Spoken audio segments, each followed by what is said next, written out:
आचार्य हजारी प्रसाद द्विवेदी द्वारा रचित एक निबंध, बहुत प्रसिद्ध निबंध जिसका शीर्षक है कुटज। आज हम कुटज निबंध का पाठ करेंगे।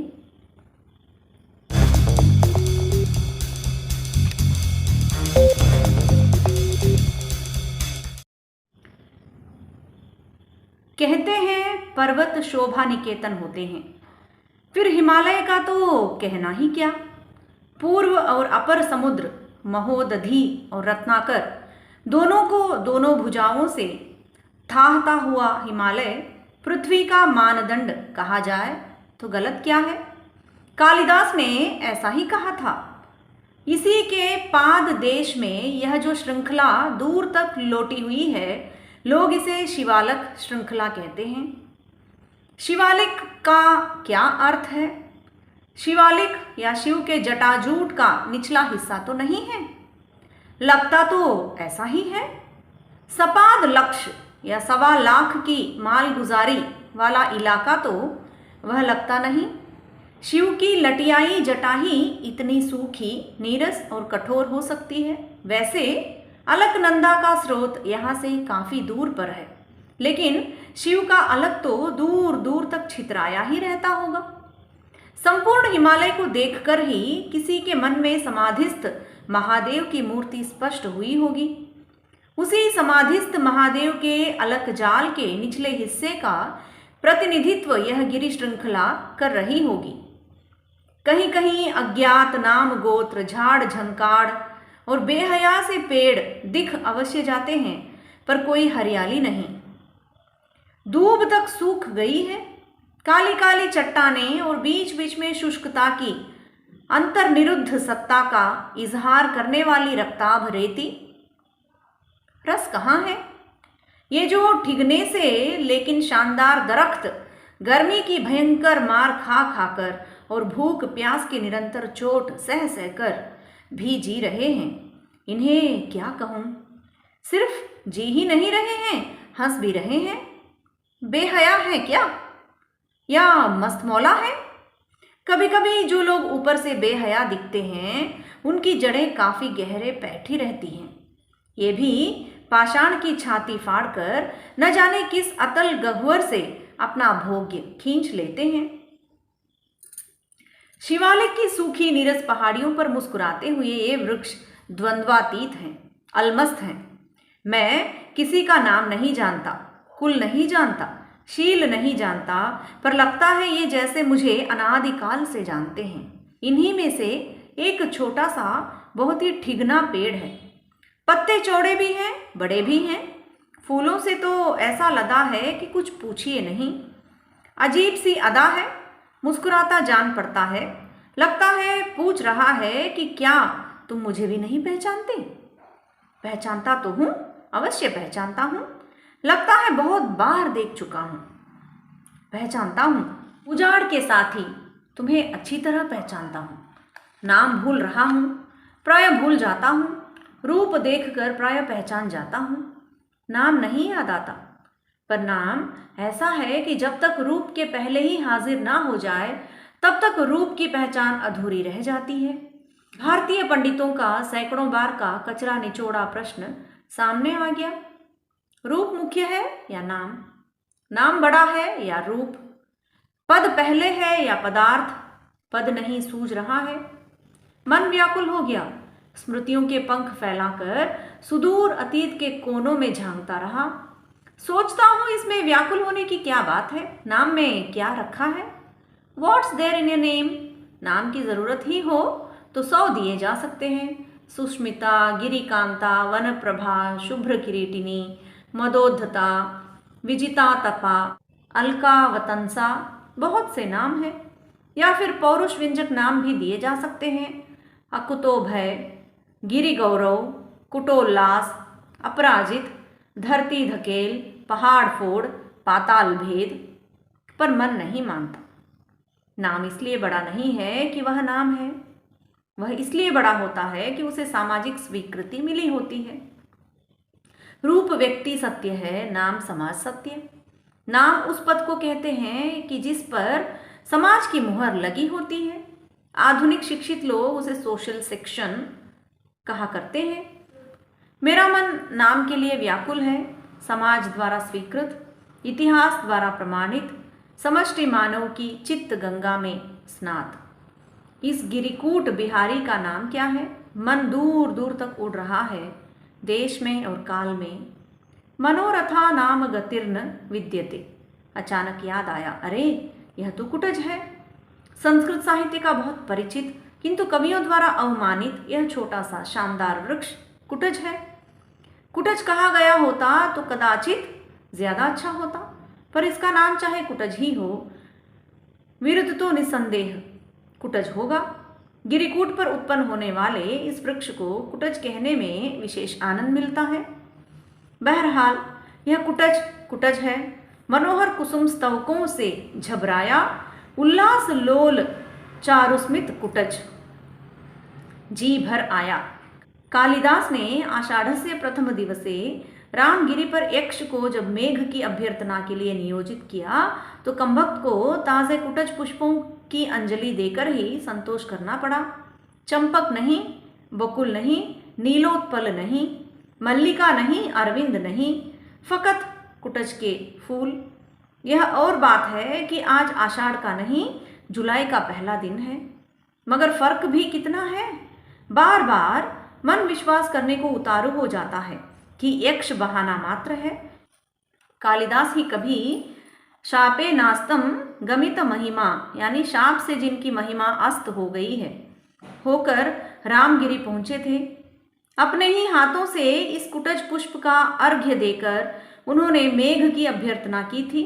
शिवालिक की इस अनत्युच्च पर्वत श्रृंखला की भांति रामगिरी पर भी उस समय और कोई फूल नहीं मिला होगा। कुटज ने उसके संतप्त चित्त को सहारा दिया था। बड़भागी फूल है यह। धन्य हो कुटज, तुम गाढ़े के साथी। उत्तर की ओर से सिर उठाकर देखता हूं, सुदूर तक ऊंची काली पर्वत श्रृंखला छाई हुई है और एकाध सफेद बाल के बच्चे उससे लिपटे खेल रहे हैं।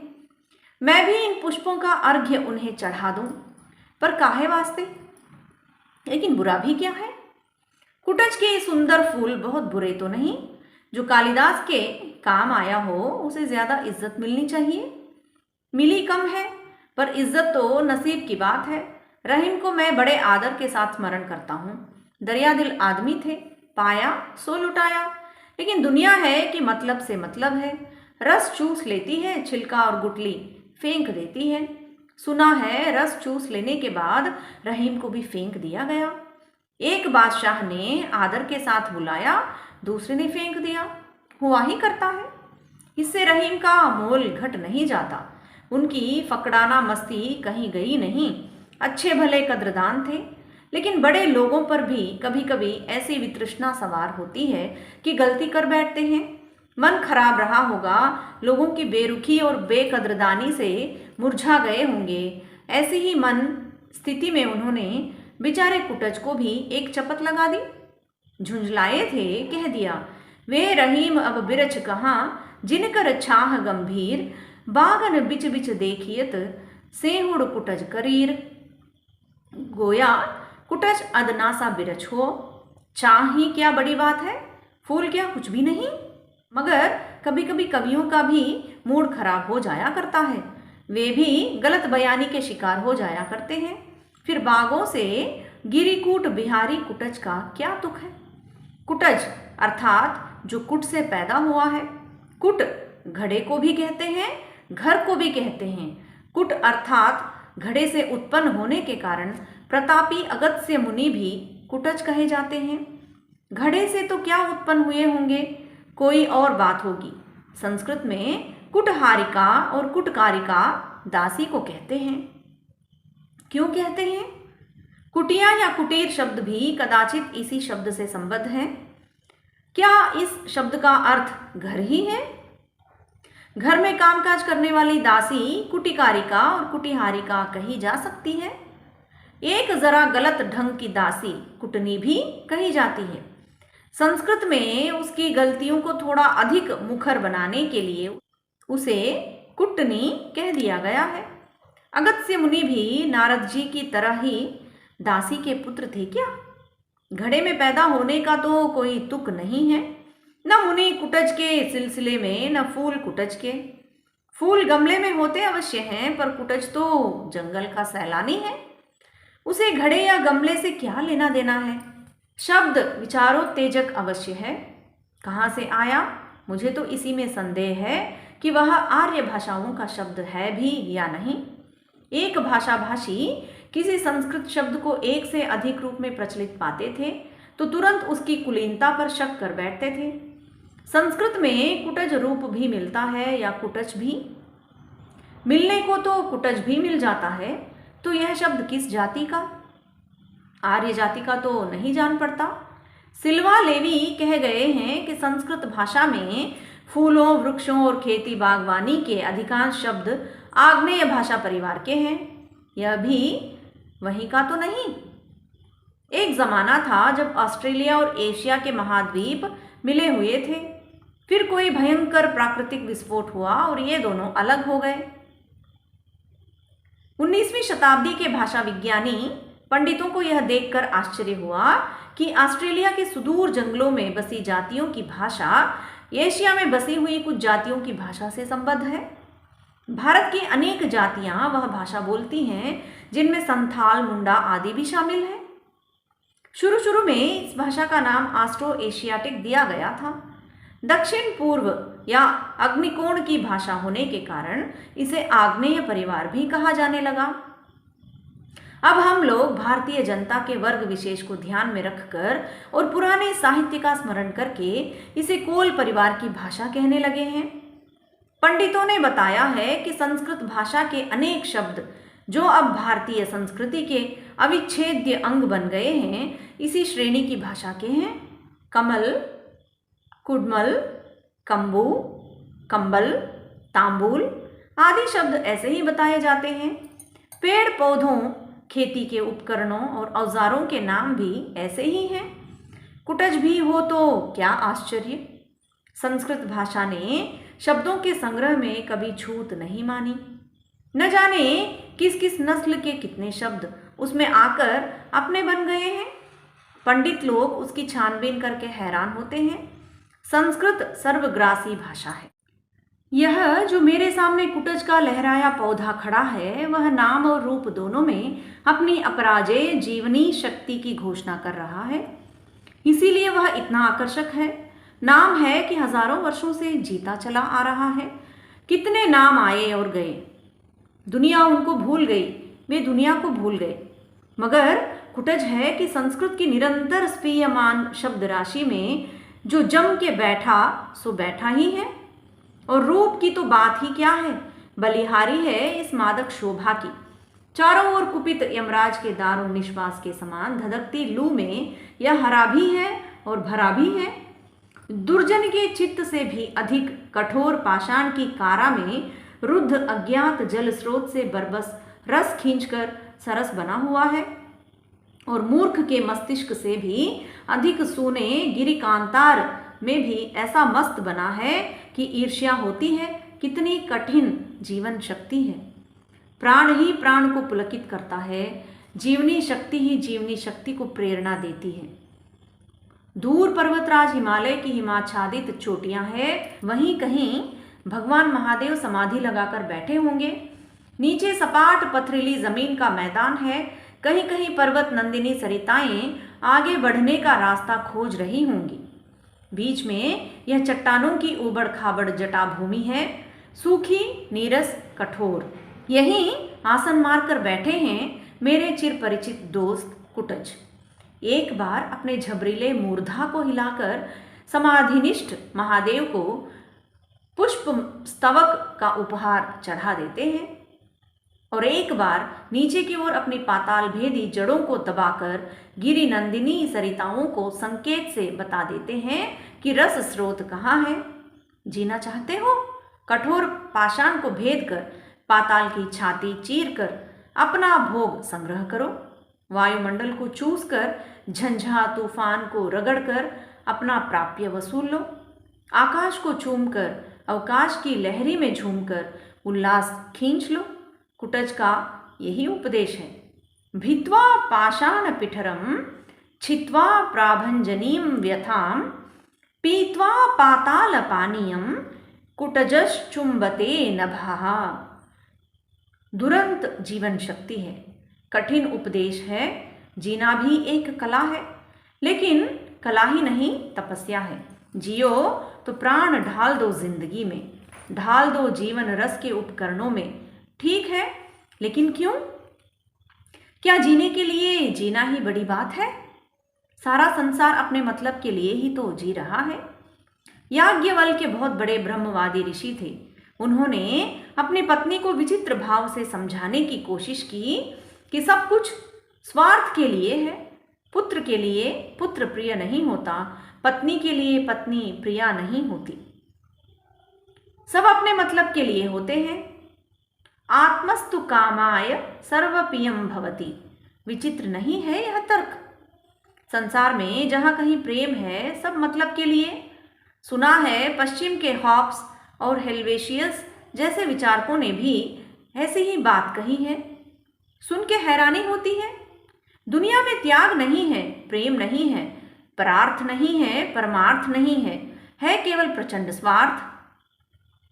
भीतर की जिजीविषा, जीते रहने की प्रचंड इच्छा ही अगर बड़ी बात है, तो फिर यह सारी बड़ी बड़ी बोलियां जिनके बल पर दल बनाए जाते हैं, शत्रु मर्दन का अभिनय किया जाता है, देशोद्धार का नारा लगाया जाता है, साहित्य और कला की महिमा गाई जाती है, झूठ है। इनके द्वारा कोई न कोई अपना स्वार्थ सिद्ध करता है, लेकिन अंतरतर से कोई कह रहा है ऐसा सोचना गलत ढंग से सोचना है।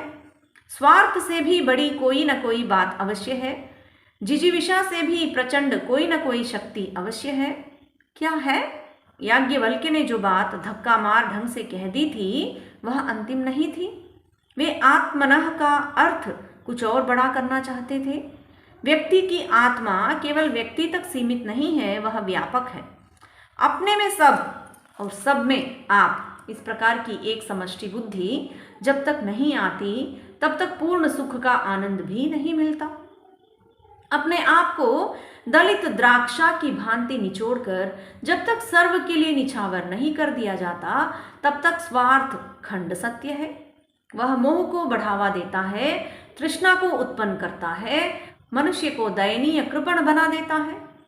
कार्पण्य दोष से जिसका स्वभाव उपहत हो गया है, उसकी दृष्टि म्लान हो जाती है। वह स्पष्ट नहीं देख पाता, वह स्वार्थ भी नहीं समझ पाता, परमार्थ तो दूर की बात है। कुटज क्या केवल जी रहा है? वह दूसरे के द्वार पर भीख मांगने नहीं जाता। कोई निकट आ गया तो भय के मारे अधमरा नहीं हो जाता। नीति और धर्म उपदेश नहीं देता फिरता। अपनी उन्नति के लिए अफसरों का जूता नहीं चाटता फिरता। दूसरों को अवमानित करने के लिए ग्रहों का खुशामद नहीं करता। आत्मोन्नति के हेतु नीलम नहीं धारण करता। अंगूठियों की लड़ी नहीं पहनता। दांत नहीं निपोरता, बगले नहीं झांकता। जीता है और शान से जीता है। काहे वास्ते? किस उद्देश्य से? कोई नहीं जानता। मगर कुछ बड़ी बात है, स्वार्थ दायरे से बाहर की बात है। भीष्म पितामह की भांति अवधूत की भाषा में कह रहा है, चाहे सुख हो या दुख, प्रिय हो या अप्रिय, जो मिल जाए उसे शान के साथ हृदय से बिल्कुल अपराजित होकर सोल्लास ग्रहण करो, हार मत मानो। सुखम वा यदि वा दुखम, प्रियम वा यदि वा प्रियम, प्राप्तम प्राप्तिमुपासीत हृदयेन पराजितः। शांति पर्व 25-26। हृदयेन पराजितः, कितना विशाल वह हृदय होगा जो सुख से, दुख से, प्रिय से, अप्रिय से विचलित ना होता होगा। कुटज को देखकर रोमांच हो आता है। कहाँ से मिली है यह अकुतो भयावृत्ति, अपराजित स्वभाव, अविचल जीवन दृष्टि? जो समझता है कि वह दूसरों का अपकार कर रहा है वह अबोध है। जो समझता है कि दूसरा उसका अपकार कर रहा है वह भी बुद्धिहीन है। मनुष्य जी रहा है, केवल जी रहा है, अपनी इच्छा से नहीं, इतिहास विधाता की योजना के अनुसार। किसी को उससे सुख मिल जाए, बहुत अच्छी बात है, नहीं मिल सका कोई बात नहीं, परंतु उसे अभिमान नहीं होना चाहिए। सुख पहुंचाने का अभिमान यदि गलत है तो दुख पहुंचाने का अभिमान तो नितरा गलत है। दुख और सुख तो मन के विकल्प हैं। सुखी वह है जिसका मन वश में है, दुखी वह है जिसका मन परवश है। परवश होने का अर्थ खुशामद करना, दांत निपोरना, चाटुकारिता, हाँ हुजरी। जिसका मन अपने वश में नहीं वही दूसरे के मन का छंदावर्तन करता है, अपने को छिपाने के लिए मिथ्या आडंबर रचता है, दूसरों को फंसाने के लिए जाल बिछाता है। कुटज इन सब मिथ्याचारों से मुक्त है, वह वशी है, वह वैरागी है। राजा जनक की तरह संसार में रहकर संपूर्ण भोगों को भोग कर भी उनसे मुक्त है। जनक की ही भांति वह घोषणा करता है, मैं स्वार्थ के लिए अपने मन को सदा दूसरे के मन में घुसाता नहीं फिरता, इसलिए मैं मन को जीत सका हूँ, उसे वश में कर सका हूँ। नाहमात्मार्थमिच्छामि मनो नित्यम मनोन्तरे, मतो में निर्जितम तस्मात् वशे तिष्ठति सर्वदा। कुटज अपने मन पर सवारी करता है, मन को अपने पर सवार नहीं होने देता। मनस्वी मित्र, तुम धन्य हो। धन्यवाद।